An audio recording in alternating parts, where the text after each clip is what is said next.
Bom dia mais uma vez. Eu sei que eu já falei bom dia, mas eu chego aqui, eu não sei o que falar, entendeu? Eu fico meio perdido. Então, bom dia de novo. Gente, a gente está seguindo na nossa série chamada 12 Homens e 2 Destinos.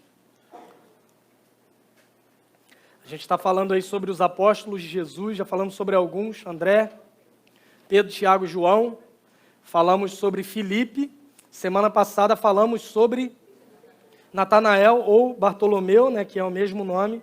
E hoje, obviamente, a gente vai se propor a falar sobre mais um, mas antes disso eu queria dividir alguns pensamentos com vocês. Primeiro, esse ano é um ano muito importante para nós brasileiros que gostamos de futebol, porque é um ano de Copa do Mundo. Copa do Mundo une até quem não gosta de futebol, vai assistir jogo e vira comentarista, né?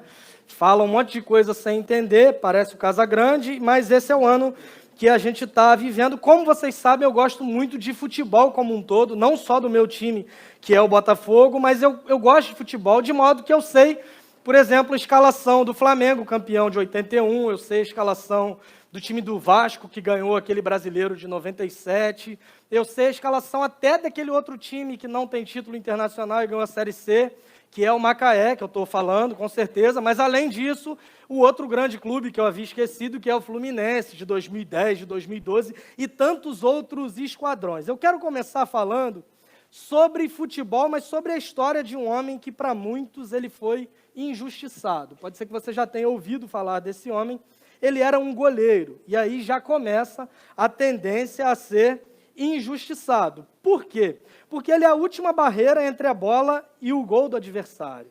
Eu digo que há uma tendência para um goleiro ser injustiçado, porque um atacante ele pode perder 20 gols numa partida. Se ele faz o gol decisivo, ele é o herói. Enquanto um goleiro ele pode fazer 20 defesas difíceis, que se ele falhar em uma bola, ele é execrado por todos. Imprensa, torcida e às vezes até o próprio time. A gente tem um vídeo aí? Estamos aqui com o Gustavinho, camisa 10. Vocês não conseguiram vencer hoje, infelizmente. O que vocês precisam melhorar? Tem que melhorar o goleiro é muito ruim. Ai, meu Deus do céu, com o goleiro do lado ele me dá uma dessa. Mas tá bom, então, parabenizar o goleiro, imagine. Sinceridade infantil, certo? Esse homem de quem eu quero lembrar foi um dos melhores goleiros da sua geração. Ele defendia o Vasco da Gama e segue a tendência de ser injustiçado. Não, estou brincando. Na época, o Vasco tinha um time conhecido como Expresso da Vitória. E esse homem se tornou o goleiro da seleção brasileira e ele foi o titular na Copa de 1950, que foi a primeira Copa realizada no Brasil. O Brasil foi para a final com o Uruguai e o Brasil precisava apenas de um empate para ser o campeão. Havia quase 200 mil pessoas no Maracanã, 199.800 e tantas pessoas. O jogo estava 1-1, o Brasil seria campeão, até que aos 34 minutos do segundo tempo, um ponta-direita uruguaio chamado Gigia, ele invade a área brasileira pela direita. O goleiro de quem estamos falando, um homem chamado Moacir Barbosa, ele dá um passo para o meio da área esperando o cruzamento e o chute entra entre o passo que ele deu e a trave. O Uruguai, bicampeão do mundo, ganhou em 30 e ganhou em 50. O Brasil não tinha nenhum título mundial à altura e o destino desse homem foi marcado para sempre. Ele lidou com isso até a sua morte. Ele enfrentou depressão por conta disso. Ele foi proibido de visitar a seleção brasileira na véspera de um jogo importante, um Brasil e Uruguai, em 1993, que definiu a ida do Brasil para a Copa de 94, porque esse homem, por causa dessa falha, embora tenha sido um dos melhores goleiros da sua geração, ele virou sinônimo de fracasso. Há muita discussão ainda hoje se ele falhou de fato, há muita discussão se o insucesso no esporte justifica tamanho sofrimento, mas o que eu queria deixar de lição é que, às vezes, uma atitude ruim na vida pode definir a vida de uma pessoa para sempre. A história do apóstolo que a gente vai falar hoje é um desses casos. Ele é um homem que tinha muitas qualidades, mas até hoje ele é lembrado como alguém que é sinônimo de quem duvida, de quem tem dificuldade de crer. Nós vamos falar hoje sobre Tomé. Antes de nós chegarmos a esse ponto do texto que a gente vai ler, eu queria trazer algumas características dele. Seu nome, Tomé, significava gêmeo. É a única informação que nós temos sobre isso. Não sabemos se ele era de fato gêmeo, se ele era gêmeo de quem, se o seu irmão estava vivo. A gente sabe que significava gêmeo e que não tem nada a ver com signo, porque crente não tem nada a ver com essas coisas. Bom, sobre a vida de Tomé, em João no capítulo 11, há uma narrativa muito conhecida que é a narrativa da morte de Lázaro. Quando Jesus ele decide retornar para Betânia, esse homem diz aos discípulos o seguinte: vamos também para morrer com ele.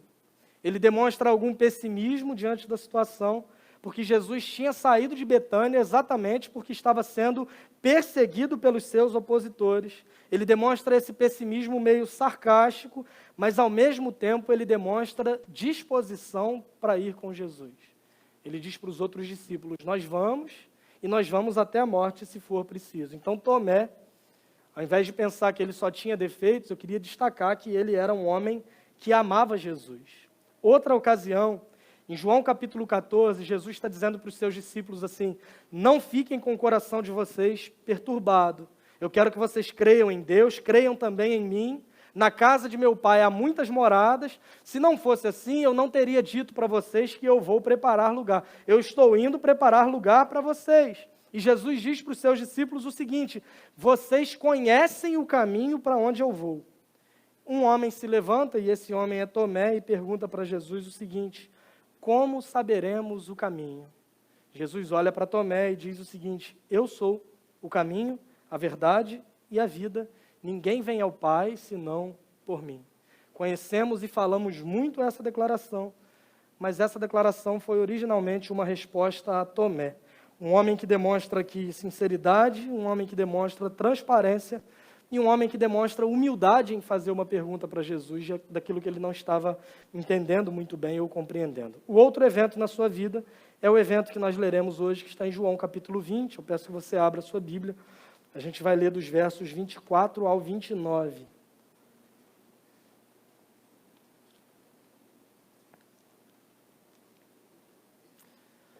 João capítulo 20, versos 24 a 29, Jesus já tinha morrido, ressuscitado, aparecido a alguns dos discípulos. E aí nós chegamos ao texto de hoje, a versão que eu leio é a NVI, Nova Versão Internacional. Se você tiver com a Bíblia aí, você acompanha, mantenha aberto, por favor. Se não tiver o texto projetado, não sei se você vai conseguir enxergar, principalmente quem está aí atrás, mas da próxima vez você compra a Bíblia, você não vai ter esse problema, certo? João capítulo 20, versos 24 a 29. Tomé, chamado Dídimo, um dos 12, não estava com os discípulos quando Jesus apareceu. Os outros discípulos lhe disseram: vimos o Senhor. Mas ele lhes disse: se eu não vir as marcas dos pregos nas suas mãos, não colocar o meu dedo onde estavam os pregos, e não puser a minha mão no seu lado, não crerei. Uma semana mais tarde, os seus discípulos estavam outra vez ali e Tomé com eles. Apesar de estarem trancadas as portas, Jesus entrou, pôs-se no meio deles e disse: paz seja com vocês. E Jesus disse a Tomé: coloque o seu dedo aqui e veja as minhas mãos. Estenda a mão e coloque-a no meu lado. Pare de duvidar e creia. Disse-lhe Tomé: Senhor meu e Deus meu. Então Jesus lhe disse: porque me viu, você creu? Felizes os que não viram e creram. Vamos orar mais uma vez? Senhor, obrigado pela tua palavra lida. A gente pede ao Senhor que fale aos nossos corações por meio do teu Espírito Santo. A gente pede ao Senhor que nos capacite a perceber verdades aqui nesse texto, tanto na atitude de Tomé, quanto no diálogo dele com o Senhor. E a partir dessa compreensão que a gente consiga aplicar essas verdades na nossa vida, na nossa caminhada, para a glória do teu nome. A gente ora assim no nome de Jesus. Amém. Algumas coisas a gente consegue perceber nesse texto e é baseado nessas percepções que eu quero propor uma reflexão com vocês aqui hoje de manhã. A primeira delas é a postura de Tomé, e isso a gente consegue ver nos versos 24 e 25. Tomé, chamado Dídimo, é um sinônimo para Tomé, significa a mesma coisa, gêmeo. Um dos 12, não estava com os discípulos quando Jesus apareceu. Os outros discípulos lhe disseram: vimos o Senhor, mas ele lhes disse: se eu não vir as marcas dos pregos, não colocar o dedo, não puser a minha mão do seu lado, eu não crerei. Para mim é muito sintomático o apóstolo João, que é quem escreve esse evangelho e esse trecho que nós acabamos de ler, começar esse trecho apontando que Tomé era um dos 12, mas ele não estava entre eles quando Jesus apareceu. Os 12 enfrentavam frustração. Os 12 estavam lidando com um momento mais difícil na caminhada deles, porque eles tinham largado tudo, eles tinham abandonado tudo que possuíam, tudo que tinham, toda a vida para seguir a Jesus. E de repente Jesus caminha com eles por 3 anos, fazendo milagres, curando pessoas, libertando pessoas e uma série de coisas acontecendo. E de repente esse Jesus, cumprindo tudo aquilo que ele havia dito, ele vai para a cruz, ele morre, e agora esses homens ficam meio que desorientados, perdidos, frustrados, angustiados, sem saber o que fazer. E o que você costuma fazer diante de situações assim? Diante da frustração, a primeira atitude pós-trauma de Tomé, a primeira coisa que ele faz é se afastar da comunhão. Todos os outros estão lidando com os mesmos problemas que Tomé lidava, mas ele é o único que não estava presente no meio dos outros. Sabe aquela pessoa que tem a tendência de achar que o seu sofrimento é muito pior do que o sofrimento de todas as pessoas que estão ao seu redor? Esse era Tomé. Sabe aquelas pessoas que reagem à frustração se isolando por completo, se afastando por completo? É exatamente isso que esse homem faz, e a sua incredulidade começa a ser percebida a partir dessa postura de isolamento dos demais discípulos. Infelizmente, irmãos, essa ainda é a tendência de muitos. Ainda hoje, ao primeiro sinal de que as coisas não estão caminhando conforme você esperava que elas caminhassem, a primeira postura de muitos é se afastar da comunhão do corpo de Cristo. A primeira coisa que muitos fazem, que é dispensável, que é supérfluo, que é a primeira coisa que eu risco da minha lista de prioridades para alguns, é a comunhão dos santos, a comunhão dos discípulos de Jesus. João ele está prestes a contar a história que marcou esse homem para sempre. João está prestes a contar como se desenvolveu toda essa narrativa que traz essa marca da incredulidade sobre Tomé. E é muito interessante que, prestes a contar essa história da incredulidade, João faça questão de começar com esse ponto muito importante. Ele era um dos 12, ele pertencia ao grupo, ele era identificado com o grupo. Ele foi chamado por Jesus, assim como os demais.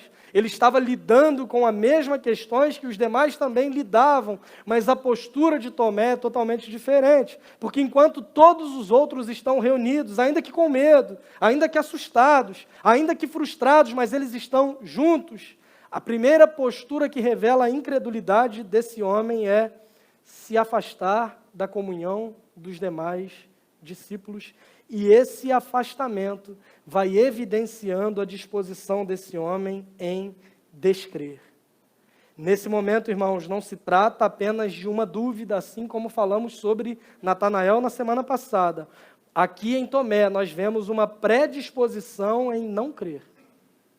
Os outros 10 estavam reunidos, óbvio, sem Tomé e sem também Judas Iscariotes. Eles estavam sem respostas para aquilo que eles estavam vivendo, mas eles estavam juntos enquanto Tomé estava isolado e afastado. Na semana passada, falando sobre Natanael, nós dissemos que ele era alguém com dúvidas. Alguém com desejos sinceros em ter essas dúvidas esclarecidas, mas era alguém que estava predisposto a crer desde que fosse convencido. Tomé faz exatamente o contrário. Ele diz, eu não vou crer a menos que... E aí ele começa a fazer algumas exigências para convencê-lo do contrário. Ele exige provas concretas. Na nossa vida cristã, irmãos, na nossa jornada de fé, na nossa caminhada com o Senhor, não é errado desejar provas e desejar experiências. Não é errado você desejar experimentar coisas a fim de que essas coisas e essas experiências confirmem a fé que você tem. Não é errado desejá-las, mas é errado exigi-las. E há uma diferença crucial aqui. Podemos ter provas concretas e experiências, mas pode ser que nós não as tenhamos. e a nossa fé não pode estar fundamentada nisso. Porque se a minha fé depende de uma prova e de uma experiência, essa fé não é em Deus, essa fé é na prova e na experiência.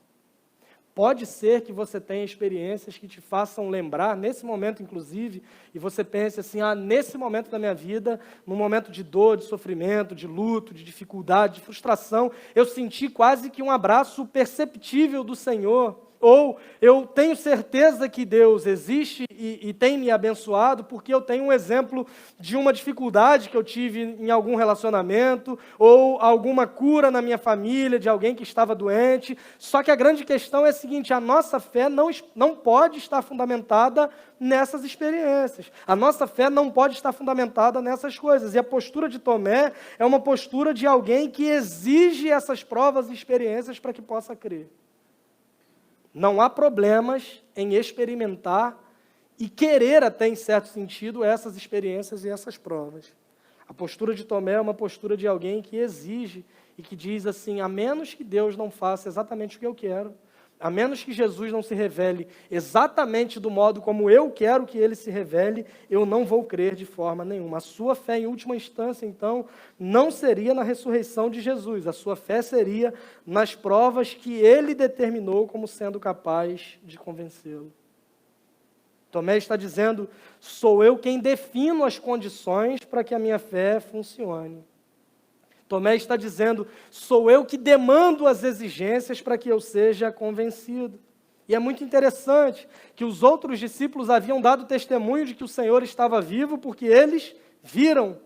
Tomé está dizendo, todos creram porque viram, mas para mim ver não é suficiente, eu estou adicionando alguns requisitos. Não basta ver, eu tenho que ver, colocar o dedo onde estavam os pregos, eu tenho que colocar a mão do seu lado onde ele foi traspassado, senão eu não creio. Percebam o quanto a incredulidade é arrogante. A forma de Jesus se mostrar para mim, para que eu creia, tem que ser mais especial do que a forma como ele se mostra para os demais. O que Tomé está dizendo, eu sou o discípulozinho querido, que exige mais evidências para que eu possa crer. Eu sou aquele especial, todos viram e creram. Não, para mim não é suficiente, eu preciso tocar, eu preciso colocar a mão, eu preciso adicionar exigências para que eu possa crer. Ele está demonstrando o quanto essa postura de incredulidade é uma postura arrogante.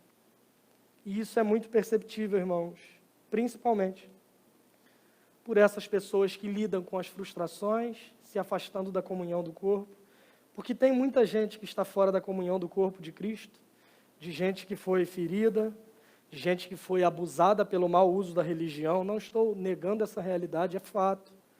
O quanto a gente recebe, às vezes, pessoas aqui na igreja machucadas por isso, por um mau uso da palavra de Deus, por autoridades inquestionáveis que não se baseiam nas Escrituras, mas nos desmandos de quem está definindo a visão ou lançando a visão. A gente vê muita gente, de fato, machucada por essas questões. Mas há muita gente fora da comunhão também, porque se julga boa demais ou melhor do que os outros cristãos. Há muita gente fora da comunhão porque cria as próprias demandas e as próprias exigências para que possa crer. Uma prova disso é que Tomé, ele não deixou de crer apenas na ressurreição, mas ele não creu também no testemunho dos demais. Notem que esse é um ponto interessante. Porque embora ele não tivesse visto o Senhor, os outros discípulos estavam dizendo que nós vimos o Senhor. Ele está vivo porque nós o vimos. Tomé, ele não duvidou só do fato do Senhor ter ressuscitado. Ele duvidou da palavra de todos os demais, porque para ele aquilo não era suficiente. Ele precisava das próprias demandas e exigências para que pudesse crer. Eles tinham dito que viram o Senhor, para ele isso não era o bastante. Tomé, irmãos, não creu, não foi por falta de evidências. Ele não creu porque ele não queria crer. Resumindo, é isso. Ele não creu porque ele não queria. Do mesmo modo, muita gente transfere a culpa da sua incredulidade para circunstâncias, para outras pessoas, para traumas, para situações vividas, mas em última instância, essa é a exata postura desse cristianismo sob demanda que a gente tem visto e experimentado hoje. E quantas vezes nós, que dizemos crer, que nos dizemos mais crentes que Tomé, fazemos isso tentando barganhar algo com Deus e dizendo o seguinte, eu só creio que o Senhor é Deus se o Senhor fizer exatamente o que eu quero. a gente usa as nossas orações para isso. Eu só creio que o Senhor é Deus se o Senhor curar o meu parente que está doente. Eu só creio que o Senhor é Deus se a minha vida financeira for revolucionada para o bem de uma hora para outra. Eu só creio que o Senhor é Deus se o meu relacionamento que eu passei 25 anos destruindo for restaurado num final de semana, que eu for para um encontro e volte dizendo que Deus é tremendo e agora as coisas estão boas. Aí sim eu vou crer que o Senhor é Deus. Aí sim eu vou ter as minhas demandas e exigências atendidas. Transparece até em certo sentido a oração de alguém que tem fé, mas na verdade é o oposto. Esse tipo de oração, esse tipo de postura não é a postura de alguém que crê no que Deus pode fazer, mas é o tipo de postura de alguém que crê nas condições que eu determinei para Deus se revelar, e é exatamente o que Tomé está fazendo aqui. Não é que eu não creio só no Jesus ressurreto, eu não creio no testemunho dos outros, porque para mim eu preciso ter as minhas próprias exigências atendidas. Mas uma semana se passa e olha o que acontece no verso 26. Uma semana mais tarde, os seus discípulos estavam outra vez ali e Tomé com eles. Percebem que há uma diferença. Primeiro, João faz questão de enfatizar. Ele era um dos 12, mas ele não estava com os demais. E agora ele está dizendo que uma semana mais tarde, os seus discípulos estavam outra vez ali no mesmo lugar e dessa vez Tomé estava com eles. Apesar de estarem trancadas as portas, Jesus entrou, e aqui a gente não sabe se Jesus tinha a chave mestra, se ele conseguiu abrir o cadeado, se ele passou por dentro da porta, a gente não sabe, não cabe a nós conjecturar. Tem gente que fica em crise, dizendo que ele atravessou a matéria, mas como ele tinha comido o peixe tinha que ter ficado do lado de fora da porta. Não vamos entrar nessa discussão, não é objetivo, para nós isso não faz o menor sentido. Pode ser que o pessoal discuta 2000 anos aí na história da igreja se o peixe tinha que entrar ou ficar do lado de fora, e Jesus abriu a maçaneta tranquilão e entrou, e a gente vai descobrir isso no céu, e passou um tempão discutindo à toa. Não é esse o propósito, não é esse o objetivo. É fato, o que a gente entende aqui? Que as portas estavam trancadas e Jesus entrou assim mesmo. O jeito que ele entrou, para mim, não importa muito. E Jesus pôs-se no meio deles e disse: paz seja com vocês. E Jesus disse a Tomé: coloque o seu dedo aqui, veja as minhas mãos, estenda a mão e coloque no meu lado, pare de duvidar e creia. Jesus se revela aos seus discípulos mais uma vez. E Jesus se revela dessa vez para Tomé, porque os discípulos já o haviam visto, os discípulos estão no mesmo lugar, e dessa vez Tomé está com eles. A gente não sabe o porquê também. Se Tomé está com os demais como resultado do testemunho dos outros 10, se Tomé está com os demais por curiosidade, se Tomé está com os outros porque ele era tão insuportável que ele não tinha outros amigos, e aí ele se viu tão sozinho que ele falou: vou voltar ali para o meio dos 10. A gente não sabe o motivo, mas é fato que ele estava lá dessa vez. E esse homem está prestes a ser restaurado nesse momento. E João, mais uma vez, faz questão de dizer que dessa vez Tomé estava no meio dos demais discípulos. Irmãos, a restauração para um pecador necessariamente passa pela comunhão do corpo de Cristo. Não há restauração de pecadores se não houver comunhão do corpo de Cristo. É Jesus quem escreve nos ensinando os princípios da disciplina bíblica, da disciplina cristã, de como ela tem que acontecer, que uma disciplina existe exatamente para restaurar um pecador.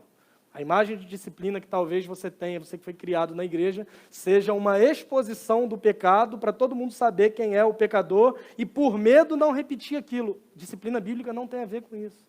Jesus nos dá instruções muito claras. Ele fala: se o teu irmão pecou contra você, o que você faz?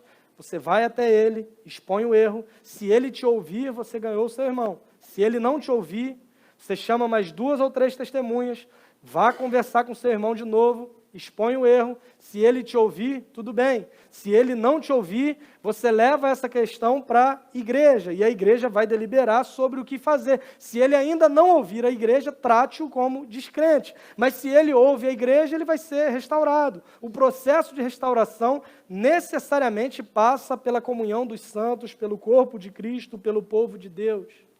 A primeira atitude de Tomé diante da frustração que revela a sua predisposição para a incredulidade, é que ele se afasta do corpo. E agora, quando ele está prestes a ser restaurado, a primeira atitude que ele tem é voltar a se relacionar com os demais, ele volta ao convívio, ele volta à comunhão, ele volta a estar sendo reconhecido no meio dos outros. De lição muito prática para nós, irmãos, não permita que o teu pecado te afaste do povo de Deus e da comunhão com o corpo de Cristo. Às vezes é a tendência de muitos diante do pecado, seja por vergonha, por medo, por incredulidade, mas a primeira coisa que as pessoas fazem é se afastar da reunião dos crentes em Jesus, mas não faça isso. É exatamente aqui que está a tua cura e o teu renovo. A restauração de um pecador passa pela comunhão do corpo. Ninguém é restaurado sozinho, ninguém é restaurado isolado. As portas trancadas, Jesus entra, se põe no meio deles, e é muito interessante que eles estão trancados, eles estão com medo, desesperados. Toda a esperança de uma vida, todos os projetos de vida, de seguirem um homem, de repente essas coisas se foram de uma hora para outra. Esse homem está morto. Será que tudo o que ele falou é verdade? Será que toda a palavra dele, sobre a qual nós apoiamos a nossa vida, será que essas palavras são confiáveis? Será que eu não desperdicei 3 anos da minha vida seguindo um homem que morreu e agora acabou, simplesmente se foi, não tem mais o que fazer? Eles estão angustiados e é natural que se sintam assim. Eles estão com medo e é absolutamente compreensível que eles experimentem esse tipo de sentimento nesse momento.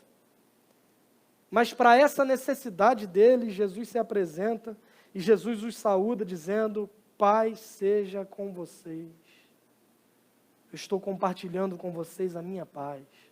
Era exatamente isso que eles precisavam naquele momento. E é isso que Jesus compartilha com eles. Pouco tempo antes de morrer, Jesus já havia dito para eles o seguinte: eu deixo com vocês a minha paz eu vos dou. Não uma paz do jeito que o mundo dá, mas uma paz que só eu consigo dar. E agora, quando eles mais precisam, ele se apresenta dizendo: paz seja com vocês. As portas estavam trancadas e ele apareceu do lado de dentro. Nenhuma porta trancada é suficiente para deixar Jesus do lado de fora, de algum lugar que ele queira entrar. Corações incrédulos também não podem deter a irresistível graça de Jesus, que nesse momento é destinada diretamente a Tomé. Ele saúda os demais discípulos e logo em seguida, no verso 27, vai dizer: e Jesus disse a Tomé. Ele fez uma saudação geral e logo em seguida ele foi falar com esse homem. E é muito interessante que Tomé havia feito algumas exigências para que ele pudesse crer. A menos que eu não faça todas essas coisas, eu não crerei. Tomé queria ver. E para cada exigência de Tomé, Jesus lhe faz uma concessão, lhe dá uma oportunidade, lhe faz uma oferta. Ele queria colocar o dedo, ele queria ver, ele queria colocar as mãos do lado. E Jesus diz exatamente isso para ele. Jesus disse a Tomé: coloque o seu dedo aqui, veja as minhas mãos, estenda a mão e coloque no meu lado. Pare de duvidar e creia. Tomé já tinha visto. Mas para ele ver não era suficiente, ele precisava fazer tudo isso. Então Jesus está dizendo: faça tudo isso. Se essas são as suas demandas, essas são as suas exigências, eu estou aqui, mas eu quero que você pare de duvidar e creia. E a partir desse momento, irmãos, nós vemos Tomé restaurado, e isso é evidenciado pela sua declaração. Há alguns momentos-chave nos evangelhos. Em João capítulo 21, você vai ver a restauração de Pedro, naquele texto conhecido, que Jesus pergunta para ele por 3 vezes: tu me amas? E a restauração de Tomé não é muito falada. Às vezes a gente fala muito do pecado dele, da incredulidade, da insistência em não crer, da predisposição a ser um incrédulo, mas nós não falamos sobre a restauração desse homem, porque nesse momento, no verso 28, ele faz uma das declarações mais belas sobre a pessoa, a obra e a missão de Jesus. Olhem a declaração de Tomé no verso 28. Senhor meu e Deus meu. Não se sabe de fato se ele tocou em Jesus, ou se simplesmente o fato de Jesus oferecer para que ele pudesse tocar foi suficiente para lhe abrir os olhos para a verdadeira fé. Outro ponto muito importante é que quando Tomé falou pela primeira vez que ele precisava tocar ver as feridas, encostar do lado de Jesus, Jesus não estava presente entre eles. Quando Jesus se apresenta, ele vem atendendo todas as exigências que Tomé fez em um momento que ele não estava fisicamente presente. Logo, quando Jesus diz para Tomé todas essas coisas, Jesus não está dizendo simplesmente, olha, aqui estão as provas que você precisava. Não, Tomé está sendo confrontado com a realidade de que Jesus é Deus porque ele conhece todas as coisas. Ele não estava fisicamente presente, mas ele sabe exatamente as demandas e exigências que Tomé apresentou, porque a menos que isso tudo não fosse atendido, ele não creria. E Jesus se revela agora se mostrando onisciente, alguém que sabe de todas as coisas, alguém que, embora não estivesse presente fisicamente, sabia exatamente quais eram os pedidos de Tomé, ou seja, a conclusão lógica desse homem agora é: Jesus é Deus. Eu não quero mais legislar sobre a ação de Jesus. Eu não quero mais apresentar as minhas evidências pessoais para que eu possa crer. Ele é Senhor, Ele é soberano, Ele é Rei sobre todas as coisas, Ele é Deus. A despeito do que eu não cria, a despeito das minhas demandas e exigências, agora nada mais importa. Agora eu tenho a plena convicção, porque Ele se mostrou para mim, porque Ele se revelou para mim, porque Ele se mostrou conhecedor de todas as coisas e soberano. Irmãos, não há coração duro demais que não possa ser transformado pela presença de Jesus. E Tomé é um exemplo claro disso. Alguém predisposto a não crer. Alguém que não era simplesmente uma pessoa com dúvidas, mas era uma pessoa com uma predisposição em não crer a menos que. A grande questão é que muitos de nós temos essas exigências pessoais também, para N situações da vida. A menos que o quê? Qual é o teu a menos que? Você não crê, a menos que Deus faça de que jeito? A história de Tomé nos lembra que não é o ser humano que tem que criar um modelo, um formato, para Deus se revelar, para que esse mesmo ser humano possa crer. Se você faz isso, você está invertendo a ordem de soberania e de serviço. Você está fazendo de Deus um servo seu e você não tem essa capacidade. Eu queria te lembrar, não sei se isso é muito claro para alguns, mas eu queria te lembrar que Ele é o Senhor e você não. Que não tem absolutamente nada que você faça que te dê o poder de barganhar com Deus. Nada. Você pode dar 90% do teu salário e viver com 10%. O Senhor continua soberano e você não. Você pode viver na igreja enfiado aqui todo dia. Aqui não, porque é um hotel, o pessoal vai brigar com você, mas você pode escolher uma igreja, viver enfiado nela o dia inteiro, ainda assim você não terá capacidade de barganhar com Deus. Ele é soberano e você não. Você pode doar todos os seus bens, vender tudo que você tem. Se não tem, é mais fácil, né? Quem não tem muito é mais fácil de vender aquilo que não tem. Você pode dar todo o dinheiro para viver, fazer um voto de pobreza, se isolar do mundo. Ainda assim, você não vai ter essa voz ativa diante de Deus, de dizer, Senhor, faça desse modo. Nós não temos essa capacidade. A história de Tomé nos lembra que só há um Deus, só há um Senhor, só há um que é soberano, e esse é Jesus Cristo. Você não tem que demandar exigências para Deus agir, que isso? Deus não é gênio da lâmpada, para você esfregar lá e ele ser obrigado a realizar os seus pedidos. Tinha um meme há pouco tempo atrás, algum tempo atrás, que dizia que a Bíblia não é revista da Avon, que você só abre quando quer fazer pedido. É mais ou menos assim que alguns têm tratado a palavra de Deus. Deus virou um gênio da lâmpada para a nossa geração. A história de Tomé nos lembra, irmãos, independente de quem você seja, independente do cargo que você tenha na igreja, nenhum de nós é capaz de demandar exigências para o próprio Deus, porque somente Jesus é soberano. E além de todas essas aplicações que nós temos notado ao longo do texto, a grande lição que fica no fim desse trecho que nós lemos são as palavras do próprio Jesus no verso 29. Então Jesus lhe disse, porque me viu, você creu? Felizes os que não viram e creram. O que isso quer dizer? Porque nós estamos incluídos nessa declaração de Jesus, irmãos. Porque nós não tivemos o privilégio de vê-lo como Tomé e os demais discípulos viram, mas ainda assim nós cremos no Evangelho, porque Jesus se revelou a nós. Não de modo físico, como com Tomé, mas por meio da pregação do Evangelho, a boa notícia do que ele fez por nós, vivendo uma vida perfeita para atender à exigência da lei, nos reconectando com Deus, visto que estávamos distantes por causa dos pecados de nossos primeiros pais.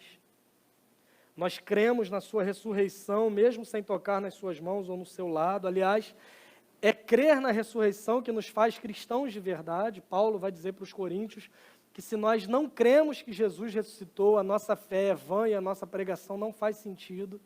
Portanto, esse cristianismo e esse evangelho que tentam vender de que a ressurreição não foi literal, como alguns tentam afirmar, que a ressurreição foi uma mensagem inventada para ser uma insurgência contra o império, isso não faz o menor sentido. Nós cremos que Cristo ressuscitou fisicamente.